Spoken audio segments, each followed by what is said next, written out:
চীনের তৈরি আকাশ প্রতিরক্ষা ব্যবস্থা কিনেছিল ইরান। সিন্দুর অভিযানের পর ফের পরীক্ষার মুখে পড়ল সেই HQ-9B। আমেরিকা ইরান যুদ্ধে পরীক্ষার মুখে চীনের HQ-9B কেমন দিচ্ছে পারফরমেন্স? তেহরানের আকাশে ক্ষেপণাস্ত্র বৃষ্টি কাজ করলো কি চীনা প্রতিরক্ষা বলয়? আমেরিকা ও ইসরায়েলের চাপে ইরান প্রশ্নের মুখে HQ-9B। পাকিস্তানের পর ইরানের চীনের আকাশ প্রতিরক্ষা ব্যবস্থার ফল কি? 260 কিমি পাল্লা, তবু কেন রুখতে পারল না হামলা? চীনা প্রযুক্তি জল্পনায়। S-300 ও প্রিডিয়ট ছায়ায় তৈরি HQ-9B বাস্তব যুদ্ধে কতটা সফল? তেহরান কাঁপছে ক্ষেপণাস্ত্রে, প্রতিরক্ষা ব্যবস্থায় ফাঁক কোথায়? সিন্দুর অভিযানের পর ফের চর্চায় HQ-9B। দেখুন, আমেরিকা ইরান যুদ্ধ পরিস্থিতি ঘিরে আন্তর্জাতিক কূটনীতির পাশাপাশি সামরিক প্রযুক্তি নিয়েও নতুন করে আলোচনা তৈরি হয়েছে। বিশেষ করে চীনের HQ-9B আকাশ প্রতিরক্ষা ব্যবস্থা এখন ফের বিশ্লেষণের কেন্দ্রে। সাম্প্রতিক সংঘর্ষে ইরানের আকাশ সীমায় একের পর এক ক্ষেপণাস্ত্র হামলার পর এই প্রতিরক্ষা ব্যবস্থার কার্যকারিতা নিয়ে প্রশ্ন উঠছে। সম্প্রতি তেহরানের চীনের কাছে HQ-9B কিনছে।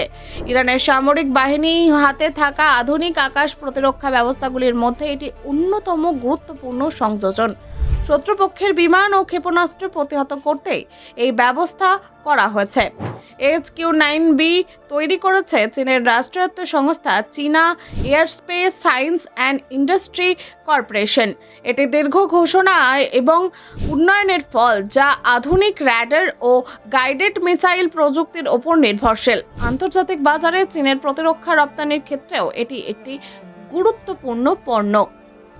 বিশেষজ্ঞদের মতে এই ব্যবস্থা অনেকটাই রাশিয়ার S-300 PMU এবং আমেরিকার পেট্রিয়ট প্যাক-2 এর প্রযুক্তির অনুকরণে তৈরি। চীন নিজস্ব প্রযুক্তিগত পরিবর্তন এনে এটিকে আরও উন্নত করার দাবি করছে। 2006 সালে প্রথম পরীক্ষার পর থেকে ধাপে ধাপে এর ক্ষমতা বৃদ্ধি করা হয়েছে। বিভিন্ন সামরিক রিপোর্ট অনুযায়ী HQ-9Bর পাল্লায় 260 কিলোমিটার পর্যন্ত, প্রায় 50 কিলোমিটার উচ্চতায় গিয়ে লক্ষ্যবস্তুকে আঘাত হানতে সক্ষম বলে তিনি দাবি করেন। অর্থাৎ মাঝারি ও দীর্ঘ পাল্লার ক্ষেপণাস্ত্র প্রতিরোধে এটি ব্যবহারযোগ্য। আরও জানা যায়, এই প্রতিরক্ষা ব্যবস্থা একসঙ্গে 9 থেকে 8টি লক্ষ্যবস্তুকে আঘাত করতে পারে। একই সঙ্গে 100টি ক্ষেপণাস্ত্রকে র্যাডারে শনাক্ত করার ক্ষমতাও রয়েছে বলে তিনি প্রতিবেদনে উল্লেখ করা হয়েছে। ফলে কাগজে কলমে এটি যথেষ্ট শক্তিশালী এবং প্রতিরক্ষা বলয় তৈরি করতে পারে। তবে বাস্তব যুদ্ধ পরিস্থিতিতে চিত্র অনেক সময় ভিন্ন হয়। শনিবার থেকে শুরু হওয়া হামলায় রাজধানী তেহরান সহ একাধিক স্থানে ক্ষেপণাস্ত্র আছড়ে পড়ার খবর সামনে এসেছে। ব্যুরো রিপোর্ট, অজানার দেশে।